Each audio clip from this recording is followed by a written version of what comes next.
Hello friends, welcome to Vanshika Harvillu. ఈరోజు మనం వచ్చేసి పాలకూర ఎగ్ చేసుకుంటున్నాము. ముందుగా నేను 3 కట్టలు తీసుకున్నాను. పాలకూరను మంచిగా కడిగి 2-3 సార్లు కడుక్కొని సన్నగా కట్ చేసి పెట్టుకోవాలి. కొందరు పిల్లలు ఆకుకూరలు అంటే అస్సలు తినరు. ఇలా చేసి పెట్టండి, చాలా బాగా తింటారు. స్టవ్ మీద ఒక గిన్నె పెట్టి 2 టేబుల్ స్పూన్ల ఆయిల్ వేసి కొంచెం జీలకర్ర వేసి 3 పచ్చిమిర్చీలను అలాగే మీడియం సైజు ఉల్లిగడ్డను కూడా వేసి బాగా కలుపుకోవాలి. కలుపుకున్న తర్వాత అందులోకి కొంచెం కరివేపాకు, కొంచెం కొత్తిమీర వేసి కలపాలి.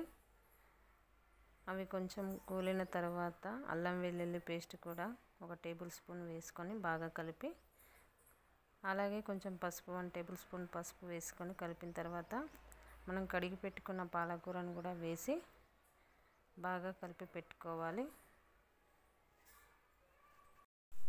మూత పెట్టి ఒక 2-3 నిమిషాల వరకు ఉంచుకొని మధ్యలో మళ్ళీ 2-3 నిమిషాల తర్వాత కలుపుకుంటూ అలాగే మూత తీసి 2-3 సార్లు కలుపుతూ పెట్టాలి. ఆ తర్వాత కొంచెం మగ్గుతున్న టైంలో రుచికి సరిపడా కారం పొడి, రుచికి సరిపడా ఉప్పు వేసుకొని కలిపి మూత పెట్టి ఒక 2-3 నిమిషాలు ఉడకనివ్వాలి. 2-3 నిమిషాల తర్వాత మళ్ళీ ఒకసారి కలిపి కూరని మొత్తం చుట్టూ అనుకొని మధ్యలో కొంచెం గ్యాప్ ఉండేటట్టు చూసుకొని ఆ గ్యాప్లో మనం 2 కోడిగుడ్లు పోసేసుకొని 2-3 నిమిషాల తర్వాత కలుపుకోవాలి.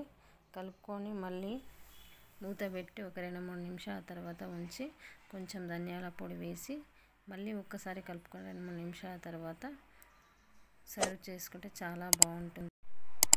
ఒకవేళ ఈ వీడియో కనుక మీకు నచ్చినట్లయితే లైక్ చేయండి, షేర్ చేయండి, సబ్స్క్రైబ్ చేయండి. వంశిక హర్విల్లు ఛానల్ని సబ్స్క్రైబ్ చేసుకోండి. Thank you for watching.